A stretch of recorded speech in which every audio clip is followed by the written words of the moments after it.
focus or impact lens? And does that disclosure, do you think, have any impact on the answer to the first question? The sole purpose test has mostly been used to stop people buying ski chalets in their super funds. I'm trying to sell my house at the moment, so if anyone's got a small super fund and they want to abuse the sole purpose test by buying a beach property, come and talk to me. Look, the sole purpose test is incredibly broad, but what it is very clear about is that you must be seeking to generate returns for the purpose of building a nest egg for retirement. So the Coles Myer share card was a problem. People, you might remember, as a shareholder, you got a card you could buy goods cheaper at Coles. That got into trouble because it was held that was actually bringing forward a benefit prior to retirement. It is possible in the new environment to offer a product that discloses that it is going to have an ethical element to it, but it does not relieve you of the objective of meeting or doing your best financially in the context that you've set up. Now, it would be very difficult, for those of you who are familiar with the My Super initiative, it would be very difficult to do that in a My Super context, but in a choice context where people can elect, yes, I want to follow that particular approach, I think it's much, much easier. And a number of funds are doing that. So many of the major super funds already have a growth option or a conservative or a capital protection option. Some of them offer a green or a sustainable option, so tick the box. There's no reason why, if enough of their members asked for it, they couldn't put a socially oriented box that you could tick. And their sole purpose test is governed by, in accordance with the instructions of the members, right? It's always taking into account the preferences and situations. No, it's not taking into account the preferences of the members because they're irrelevant. This is trust law. It's like me in a classroom. I don't listen to the students. That would be silly. No, I'm kidding. I do. But the sole purpose test has nothing to do with the preferences of the members. It's a statement by government that says if you want these tax concessions, you will manage the money for a financial return. It's not around that. Yes, you could offer a social investment, a social option, but you would still need to be focused on, in the context of that, trying to achieve a financial return. You would not be able to say we only got 3% this year because we had all these fantastic social outcomes. That would not, the regulator would be all over you for that. But that's not to say you couldn't have something that was... I have to say, I think it's interesting to look when you read through the report, a number of the responses from those that we interviewed in the institutional context, they specifically said one of the reasons they've started this is because it is client demanded and enhances the business value, i.e. they're working with their clients and the clients say this is what we want, so hence they'll attract more clients. So surveying, but also for those of you sitting in the room to start to put pressure on your money managers, on your fund managers, on your superannuation, that you would like to be able to tick that box so that they have more flexibility to work, I think is important. However, we still go back to Scott's point that they still need to be looking at the superannuation level as a financial first impact investment. Sorry, can I just suggest that if you want to go and have some morning tea and go, but if you'd like to stay and have this discussion, please stay. So just make a choice because I know there's a lot of questions and I'll let that. So whatever you'd like to do. It's all right, my students leave halfway through and they're texting stuff. I'm used to it. I make fun of them on the way out, but that's different. No. Yes? As the super pool kind of increases over time, and there's been some talk of government borrowing more against the super for projects, do you think there will ever come a time where the role of the super funds is not merely for the members, but there becomes a larger societal responsibility? Would that be a way of addressing some of these social needs? The super industry already represents almost 90% of the adult population. It's already universal in that sense. It's already a social program. It's just a question of whether you allow these other considerations to come in. So the idea that it's not already a social program, I think, is a mistake. And yes, it is possible that the government might be able to attract money into its infrastructure projects, either at state level or federal level, from this pool, but they're going to have to do so on a financial basis. And that's a reflection of the notion that since we're all in this together, if we go for economic efficiency within the context that superannuation is, then that's actually a better general good. That's the welfare of society as a whole is better for that, and then you can address other issues in other ways. But this idea that somehow it's this pot of money that sits off to the side that isn't actually a central core part of both the economy and our general sort of social well-being that's 25 years late, unfortunately. I mean, that's no longer the case. It's there.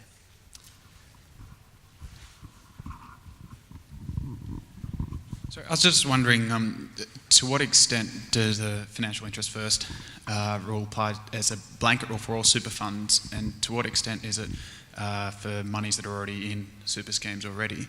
One question. As opposed to, if you were to set up a new fund and in the trust deed said we are going to chase a social return as well as a financial return before you started accepting monies. And then a second question the answer to that is the sole purpose test would make that exceptionally difficult if it appeared that you were compromising the first. Okay. And that's just a statement about if we have 1.5 trillion moving to 5 trillion or whatever invested, that we need to make sure that it stays focused on the financial returns. That's just a statement of philosophy from both sides of Parliament, actually. But anyway, sorry. If you went from 0 to 1.5? No, we are at 1.5. Sorry, if you went from a 0 fund to a $50 million fund, for instance, the sole purpose test would still apply. Your sole purpose test is still critical. And to what extent is that just related to super schemes, and to what extent does it also apply to other types of managed schemes? It does not apply to managed investment schemes. So investment schemes outside of superannuation, which attract some money, but not anything like the same quantity that you get in superannuation. Charities have a different issue because in the charitable context, the courts are concerned to ensure that the trustees act as custodians of that, and so we've talked a little bit about that. So they don't have the sole purpose test, but again, if money has been contributed to that charity on trust, that the proceeds are used to in particular ways, then the capital has to be employed in a financial first way. Mine's just a curious question. Why did you change from your planned presentation format to this one? I didn't. I was always going to do this. I do formal presentations occasionally, but I find in this sort of environment that, particularly if people want feedback and so on, it's better. But didn't you say at the start that whatever was published, you weren't going to work to? Oh, well, that's because you can read it at your own leisure. If you're feeling insomniac or something, you've got the opportunity to read all the details. That's fine. It'll be online, various other places that you can get access to.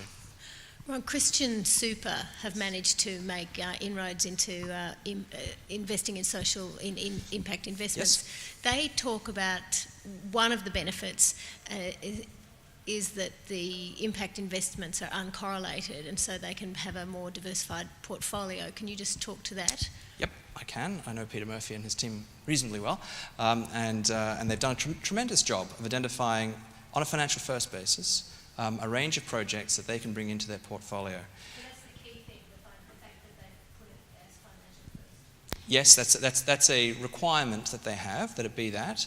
But the fantastic thing about the portfolio that they've built is it is actually, the performance is driven by things different from the rest of their portfolio. And so that gives them the ability to diversify their risk across their whole portfolio and makes it a very compelling proposition.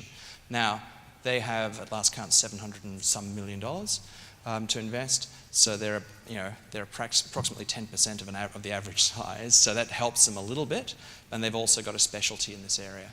But and also, they very clearly are articulating to members an ethical Christian component of what they are doing, and they're disclosing that.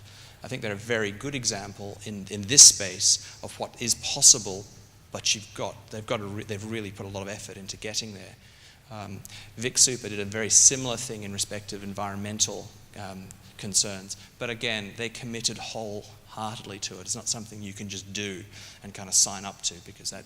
But so long as they have a balance of other investments that are purely, financial returns that they're getting, you're allowed to balance it with some that are less performing. Well, no, they would argue that they're getting market rates of return on the investments that they're making, that the investments are in many cases the returns are underwritten by various government and other guarantees, so that actually what they're getting in a financial sense is very compelling. But what's wonderful for them is it's driven by dynamics, the success of those projects is unrelated to whether BHP finds it another mineral deposit or the banks manage to generate. Well, if that's the case, though, if they're all getting market and above market returns, then why couldn't everyone invest in them? So why have they had to make this, duck and weave to make their way to that path? I don't think they've ducked and woven. Well, you've said they've had to do a lot of work to get there. But if they're performing adequately, why couldn't others just instantly go into that field? Others will. Yeah, I think I'll jump in there. I mean, we interviewed Christian Super for this report, and Simba Marakera and Jay Sharma, who are the investment analysts there, they spoke with us. And I think one of the quotes in the report is from Simba, and he basically says, "We establish the investment case first." So they look at it and they look at it to say, is this an acceptable financial investment? And then we go back and look at what impact this will create as well. So everything they're doing on a financial first basis. They establish the investment case and then they look at the impact case. That is consistent also with the conversations we had with the other people that we interviewed as well. So I think that's the key. But I think Scott's point about they've had to do a lot of work to get that, they have, because they've actually had to bring in-house and develop in-house skills to do that, because we don't have asset consultants in this country who are presenting to super funds and saying these investments are something you could consider or look at, and that's part of the ecosystem and the infrastructure that needs to be built, or people are bringing in-house expertise. We went through that list. What do you want? You want experience and track record from those people who are managing your money, and that's effectively what Christian Super Fund has done in terms of bringing that expertise in-house. Is that on? Yeah. So Christian Super have invested in one of our funds, so I'm from Foresters, and I can tell you that they certainly did extensive due diligence, not even on the product initially, but on us as a manager. So from Foresters' point of view, being an intermediary in the community sector, so delivering community finance, due diligence on that aspect of it, and then also on us as a fund manager managing the funds on an ongoing basis. Because we have managed investment funds, they've invested in the fund, so they have units in the fund. There is a portion of capital warranty units in there, so there is some protection over their capital because of the CEDAF monies that, grant monies that Foresters have invested in the fund. So our funds sit in their fixed interest portfolio of their pool of money, so it's not a separate asset class. They've assessed it based on that, but obviously it has the social sort of advantage to it as well. So that element is a bonus, I suppose you could say. It meets their ethical screening. So yeah, it isn't unusual investment from them, other than it is unique in the way in which it, I guess, is structured, but also the impact. Sorry if I think the other thing we're missing here, why people are sort of saying, well, why is it so special, is because they're really illiquid. They're not the standard investments out there. So no one, it's the old story. It's following what everyone else does, and therefore you won't be in trouble, if you like. So there's sets of listed government bonds. There's ordinary equities there which are traded like your BHP shares. So if you sit there with a portfolio of government bonds, some BHP shares and whatever, and it follows exactly a whole heap of consultants' recommendations, right. Trustees are going to feel very safe. And they haven't had to do a lot of work. They haven't had to go to the extra trouble of careful, unconflicted, skillful, because they've followed almost a formula. So you're saying that having someone like Simba at Christian Super, who's well, maybe, but the speciality in this kind of analysis. Yeah, but what's going on here is that this has had to go to change from the formula, if you like, and break away from what the general run of people. It's the old story, when people do something a bit different, they then feel they're putting themselves out on the edge. So Christian Super, if you like, but other super funds then have to go to the extra trouble of being able to justify their change, because they have to be aware that someone could ask, well, why did you do this? And that's what we're sort of going through here, and that's what we have to keep that context all the time, especially in superannuation, because of all these issues, and also sole purpose and etc. It's sitting on top. So other super funds have gone to this trouble, but it's because they're relatively illiquid, they're not common base yet. When it becomes maybe in 10 years' time and it's very common, and everyone has 3%, if you like, the same as hedge funds were 15 years ago, or infrastructure was 15 years ago. There's always someone who steps up first, and then slowly but surely it becomes more common. So we're sort of in that path. We're just at very, very early days, and that's why when people sit here, so if it's all those returns of air, why is it so normal? That's why they're having to go through all these things. Because actually, it's just not common base, and the chances are in this world that you get, accused of doing something wrong if you do something out of line.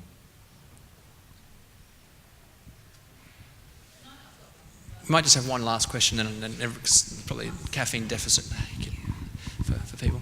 I'm just interested to hear, in terms of marketing, if you were to market yourself as a super fund that had impact investing at its core or as part of it, is that going to be a problem with the sole purpose test? Or, so long as you are doing that financial first analysis, how you market is irrelevant. So long as you have the financial first, the sole purpose test itself will be might be a problem. You can still be accused of misrepresentation. There are a lot of people out there claiming all sorts of things for their super funds, and when you actually look at what they do, it's very difficult to trace through that they do have the things that they claim, including environmental concerns and so on. There's a lot out there that claim it that actually do very little. So certainly it's not a blanket, yes, of course you can do it. You have to follow through on all the various aspects of it. And funnily enough, I think most members actually assume this is being done already. And so the problem with saying you're going to do it is it doesn't there's some other research that isn't related to this, but it doesn't always get the applause that you expect, because they kind of go, well, I thought you were doing that anyway. So, which can be a bit frustrating. So whether it's a marketing strategy, that depends on the organisation. It works very well for Christian Super. It works very well for a couple of other organisations because they've actually branded themselves in that space. Much more difficult for some other organisations to really justify it, because you have to actually own it. Now, to David's point, that will change. I'm absolutely certain that will change, that the big players will launch specialised products or will embed these things in their own products when there's a sufficient product availability and skills and competence and time to look at them. So it's kind of a virtuous cycle. We start things and then the momentum will start. Whether it's a differentiable business proposition depends on the organisation, I think. But it shouldn't be a legal obstacle. Anyway, Great. thank you very much. Thank you.